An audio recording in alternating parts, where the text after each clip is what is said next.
कल रात को जब मैं न्यूज देख रही थी तो एक खबर को सुनकर मेरी सोच वहीं अटक गई। वहीं दिल थम सा गया जब मैंने ये सुना कि एक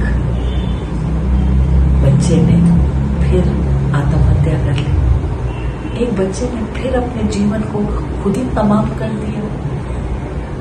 बहुत हैरानी हुई, बहुत परेशानी हुई ये सोचकर कि उस माँ का दिल कैसा होगा जिसके घर का चिराग अभी जलना था, अभी उजाला करना था, और इसी के लिए यही सपनों को सजाते हुए वो चिराग अपने घर से निकलकर पढ़ाई के लिए दूर गया था।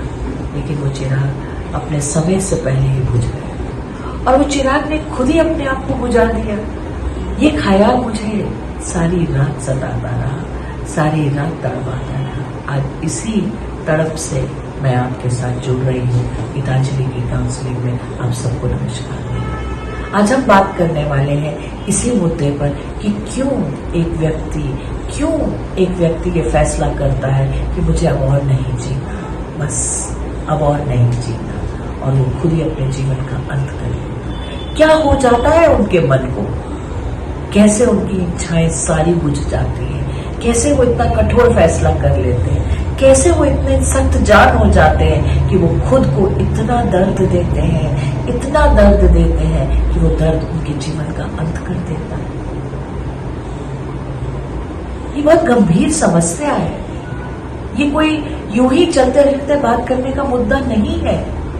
हमारे बच्चे जिनको हम पाल पोस के बड़ा करते हैं, उनके साथ हमारी कितनी सारी यादें होती हैं, कितने सारे सपने होते हैं उनके आने वाले कल के बारे में जो हम सब सोचते हैं, लेकिन ना वो सपने पूरे होते हैं ना, और वो यादें, मीठी यादें एक कड़वी याद में बस के रह जाती हैं। जब एक बच्चा, जब एक युवा ये फैसला कर लेता है मुझे नहीं जीना, ये फैसला अचानक से नहीं होता, एक दिन में, एक ही पल में, बस और नहीं, ऐसा फैसला नहीं होता। ये फैसला, ये सोच की तरह मंथन करते हैं वो। ये सोच उनके जहन में कई महीनों चलती है, कई हफ्तों चलती है, कई बार वो इस फैसले को बदलते हैं, फिर वो इस फैसले को अंजाम देते हैं। और यही वो समय होता है जब हम पहचान सकते हैं, जब इसके लक्षण हम उनके अंदर देख सकते हैं। वो लक्षण क्या होते होंगे? वो लक्षण होते होंगे वो उदासी, वो निराशा, उनकी नकारात्मक सोच जो ये कहती है, हमें सुनाती है कि अब और कुछ नहीं हो सकता, नहीं मैं ये नहीं कर सकता, नहीं मैं ये नहीं कर सकता। वो जो जीवन में हताश हो जाते हैं, वो हताशा भरी शब्दावली जिसका वो प्रयोग करते हैं, कम बोलते हैं, शायद चुप हो जाते हैं, जीवन में इंटरेस्ट लेना बंद कर देते हैं, फ्यूचर के प्लान्स बनाना कम कर देते हैं, नेगेटिव बातें कर देते हैं। अंधेरा उनके जीवन में छा रहा होता है, उस अंधेरे की कोई परछाई तो हमें नजर आ सकती है ना। बहुत जरूरी है कि अपनों से जुड़ के रहिए, अपनों से अपनेपन से बात करना बड़ा जरूरी हो जाता है। ये लक्षण सारे अगर आप ध्यान रखें कि वो अपने दोस्तों से कट रहे हैं, क्या वो अपने काम खत्म करने की कोशिश कर रहे हैं, पेंडिंग चीजें खत्म कर रहे हैं, क्या उनकी बातों में एक फाइनलिटी की बात आ रही है, यूट्यूब की किस तरह की वीडियोस देख रहे हैं, किस तरह से उनकी इंटरनेट सर्च हिस्ट्री देखिए, क्या वो देख रहे हैं? क्योंकि बहुत सारे आत्महत्या के आइडियाज भी उन्हें यहीं से मिलते हैं। फिर सामान का आयोजन करते हैं, घर में अकेला रहने की कोशिश करते हैं, पहले शायद कहीं ना कहीं अपने आप को चोट पहुंचाने की कोशिश करते हैं, चोट पहुंचाते पहुंचाते दर्द सहने की आदत डालते हैं, इस तरह का सिलसिला चलाते हैं। काश हम उन्हें इसी स्टेजेस में कहीं पकड़ पाए। बहुत सारी हेल्पलाइंस हैं, संजीवनी के नाम से, मनोदर्पण के नाम से, किरण के नाम से, ऐसी कई सारी हेल्पलाइंस हैं। मैं एज एन इंडिविजुअल भी अपनी हेल्पलाइन चलाती हूँ मेरे नंबर से, जहां पर कोई भी किसी भी वक्त मुझसे बात कर सकता है, क्योंकि जरूरत सिर्फ बात करने की होती है। वो जो एक गीत है ना, जब भी कोई आसपास हो, जब भी दिल उदास होता है, जाने कोई आसपास होता है, लेकिन इन लोगों को शायद कोई भी आसपास नजर नहीं आता जब वो उदास होते हैं। और ये आसपास का कनेक्शन हमें परिवारों में बनाना है, हमें समाज में बनाना है, हमें इस तरह की नजदीकी लानी है कि हम लोगों को ये एहसास दिला सके कि वो अकेले नहीं है। खास करके युवा मन जो है ना अभी सेटल नहीं होता, भावनात्मक कंट्रोल नहीं आते, पल में उदास हो जाते हैं, पल में उल्लास से भर जाते हैं, पल में इतने सारे सपने सजो लेते हैं, पल में दर्द से बैठ जाते हैं। लेकिन दर्द और तकलीफ एक बार में नहीं तोड़ता।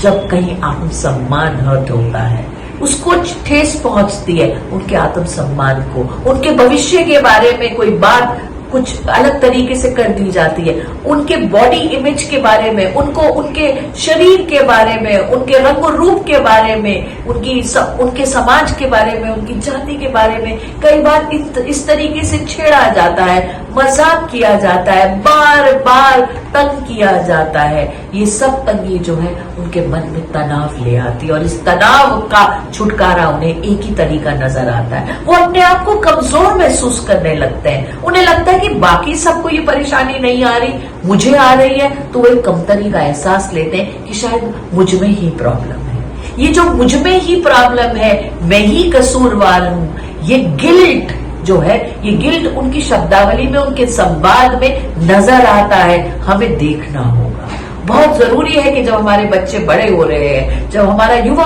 हमारे साथ जुड़ता है, तो उसकी जीवन की सोच कैसी है। एक आशावादी सोच है, आने वाले कल के लिए ऑप्टिमिस्टिक है, मन में उम्मीद है, उमंग है, उल्लास है। किस तरह की बात कर रहे हैं, बुझी बुझी सी बातें, मायूसी की बातें, यही सिग्नल्स हैं, यही इशारे हैं जिन्हें हमें समझना होगा और इसी को बदलना होगा, ताकि उन्हें जीत के साथ हार को एक्सेप्ट करना भी आए। वो हारते हैं तो एक बाजी हारते हैं, जीवन को हारते नहीं है। जब उन्हें जीवन में फेलियर का एहसास होता है तो एक सिचुएशन में, एक फैसले में फेलियर होता है, जीवन में फेलियर नहीं होता। जीवन तो बहुत बड़ा है, जीवन एक अमूल्य वस्तु है, हमारे वस्तु भी नहीं है, लेकिन हमारा जीवन अमूल्य है। हम अमूल्य है अपने परिवार के लिए, अपनों के लिए, इसका एहसास बड़ा जरूरी है। ये जो आई एम गिविंग अप, अब और नहीं हो सकता, मुझे कोई भी सोल्यूशन नहीं मिल रहा, मेरी समस्या का कोई भी समाधान नहीं है, इस तरह की जो सोच है, इस सोच से अपने बच्चों को हटाना होगा। उनका आत्मसम्मान बढ़ाना है, उनका आत्मविश्वास बढ़ना चाहिए। और इसके लिए कौन बेहतर होगा, जबकि जहां पर परिवार जुड़ेगा, जहां पर समाज जुड़ेगा, जहां पर एक विद्यालय जुड़ेगा, जहां पर एक अध्यापक जुड़ेगा। हम सबको अपने बच्चों को एहसास दिलाना है, जीवन एक रेस नहीं है जिसमें हम सबको दौड़ के जीतना है। कंपटीशन का जो एहसास है ना, सब मुझसे बेहतर कर रहे हैं, मैं ही नहीं कर पा रहा, सबको सब कुछ याद है, सबको सब कुछ आता है, मुझे नहीं आता है।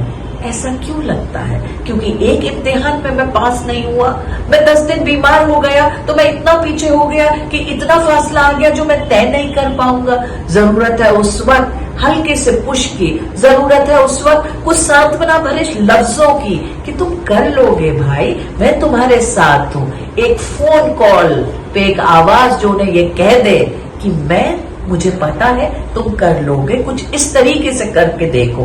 घर परिवार जब में एक व्यक्ति जिसके पास वो जाके कह सके कि मुझे कुछ भी समझ में नहीं आ रहा, मुझे बहुत अंधेरा नजर आ रहा है, और परिवार का वो सदस्य कह सके कि अंधेरा आज है, कल नहीं होगा। बच्चों को, युवाओं को ऐसी उम्मीद की बातें सुनानी बहुत जरूरी है।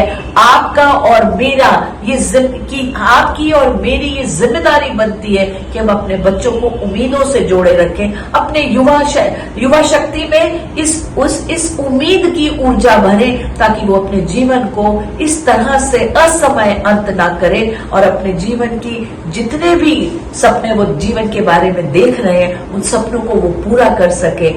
हर जीव, हर व्यक्ति बहुत बहुत वैल्यूबल है, बहुत अमूल्य है, और इस अमूल्य जीवन को बचाने की जिम्मेदारी हम सब की है। मैं आशा करती हूँ कि आपको इस वीडियो से कुछ ऐसे सजेशंस मिले होंगे, कुछ ऐसी टिप्स मिली होंगी जिनका आप ध्यान में रख सकेंगे और एक जीवन को, अनेक जीवन को आप बचा सकेंगे। सिर्फ दिल को दिल से जोड़ने की जरूरत है, दिल की आवाज को सुनने की जरूरत है, सुनने और समझने की जरूरत है। बहुत हमारे चैनल आई ऑफ ट्रुथ को सब्सक्राइब कीजिए YouTube पर।